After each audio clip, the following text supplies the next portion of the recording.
Gustave Thibon, l'équilibre et l'harmonie. Jusqu'où sommes-nous responsables? L'autre jour, en essayant de réparer le désordre chronique de ma bibliothèque, j'ai découvert une série de vieux livres poussiéreux dont j'avais oublié jusqu'à l'existence.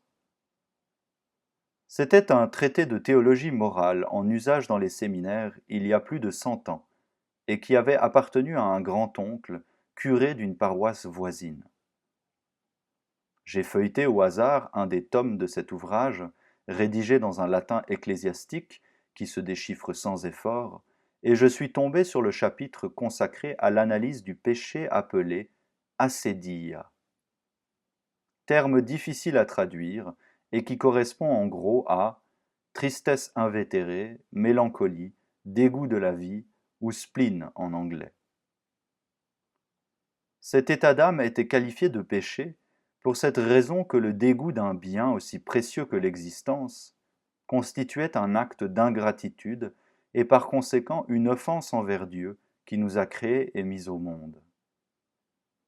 Ce qui m'a frappé dans cette lecture, c'est de retrouver dans la description des effets de l'acédia la plupart des symptômes de l'affection qu'on nomme aujourd'hui dépression nerveuse.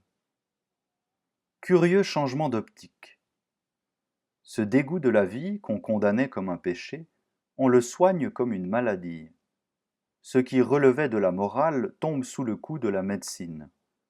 Ce dont on s'accusait devant le prêtre, on va le confier au psychiatre.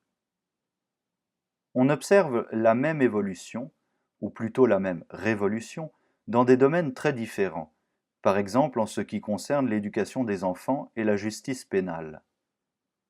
1000 problèmes qui se résolvaient autrefois par une fessée bien appliquée ou une privation de dessert appellent maintenant l'intervention de techniciens spécialisés dans la physiologie, la diététique et la psychologie de l'enfance.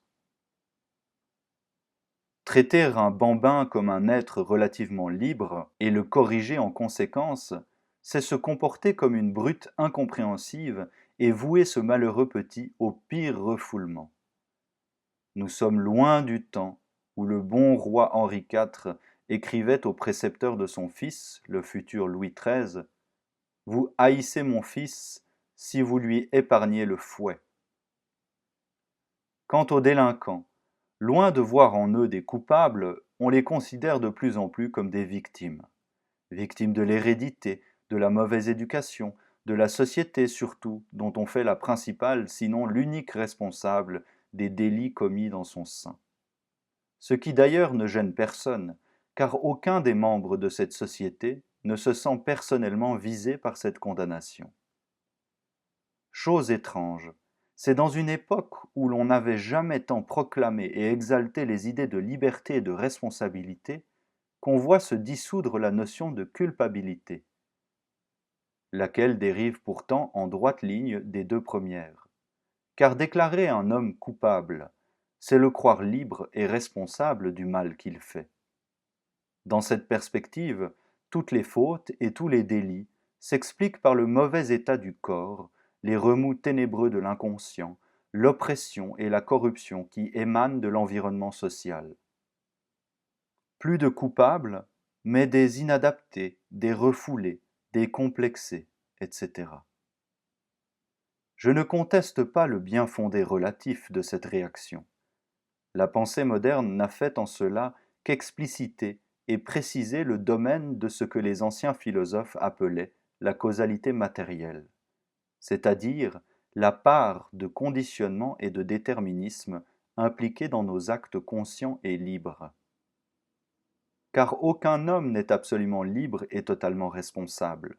Nous dépendons tous plus ou moins de notre tempérament et de notre caractère et des influences que la société exerce sur nous.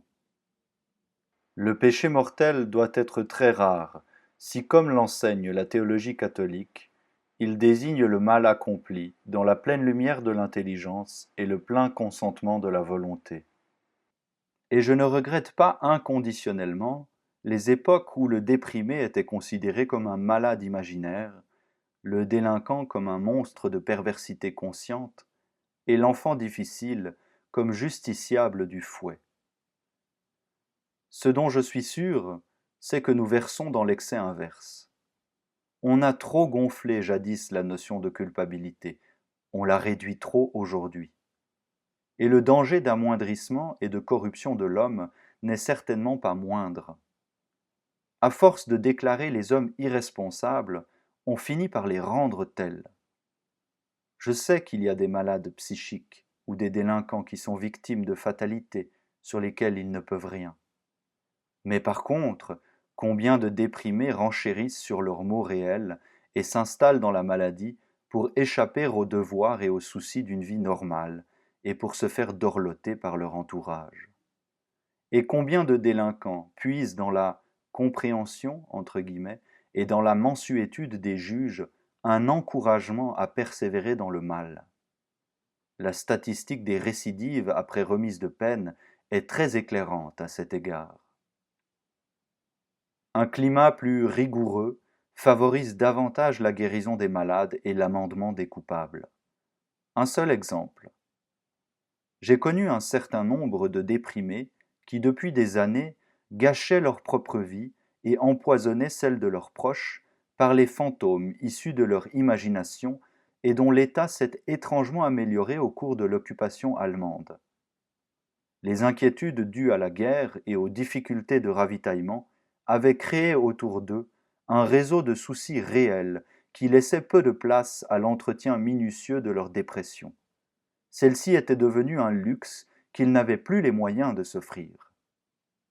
De même, la sévérité de la loi pénale contribue à retenir le prédélinquant sur la pente.